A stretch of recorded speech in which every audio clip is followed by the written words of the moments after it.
મૂળ નિવાસી એકતા મંચના સ્થાપનાને 7 વર્ષ પૂર્ણ થતાં આજ રોજ કરજણ સામૂહિક આરોગ્ય કેન્દ્ર ખાતે સરકારી દવાખાનામાં સારવાર લઈ રહેલા દર્દીઓને ફળ વિતરણ કરવામાં આવ્યું હતું.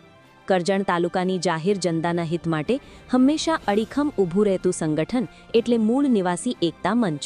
તારીખ 3/2/2019ના રોજ કરજણ ખાતે આવેલા સર્કિટ હાઉસમાં લગભગ 32 જેટલા સામાજિક કાર્યકરો ભેગા મળી ચર્ચા વિચારણા બાદ સંગઠનનું નામ મૂળ નિવાસી એકતા મંચ રાખવામાં આવ્યું હતું.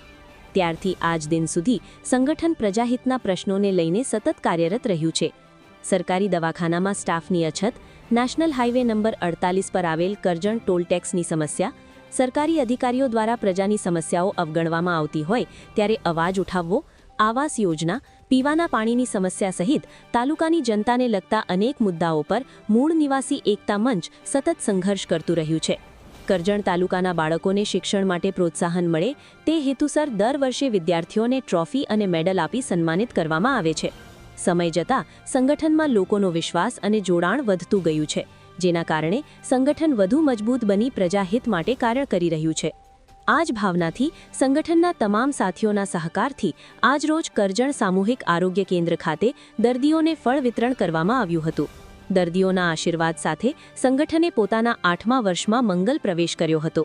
આ પ્રસંગે જણાવવામાં આવ્યું હતું કે જો આમ જ પ્રજાનો પ્રેમ અને સહકાર મળતો રહેશે તો મૂળ નિવાસી એકતા મંચ દર વર્ષે આવા સમાજોપયોગી કાર્યો કરતું રહેશે અને રોજબરોજ પ્રજાહિતના પ્રશ્નોમાં હંમેશા કાર્યરત રહેશે. આ શુભ પ્રસંગે એડવોકેટ મિનેશભાઈ તેમજ સંગઠનના તમામ સાથી મિત્રો દ્વારા શુભકામનાઓ પાઠવવામાં આવી હતી. બ્યુરો રિપોર્ટ પિન્ટુ વસાવા સાથે. 8મા વર્ષની અંદર આજરોજ પ્રવેશ કર્યો છે. સમય સંજોગના આધીન આજરોજ અમે સરકારી હોસ્પિટલની મુલાકાત લીધી. સરકારી હોસ્પિટલના જવાબદાર અધિકારી સાથે મુલાકાત થઈ અને ત્યાં હાજર દર્દીજનને અમે ફ્રૂટ વિતરણ કાર્યક્રમ રાખ્યો હતો. મૂળ નિવાસી એકતા મંચ જે સતત છેલ્લા 7 વર્ષથી કરજણ તાલુકામાં તથા અન્ય તાલુકામાં પ્રજાલક્ષી મુવમેન્ટ ચલાવી રહી છે. પ્રજાને જ્યારે જરૂર પડે ત્યારે મૂળ નિવાસી એકતા મંચ પ્રજાની પડખે ઊભી રહી છે.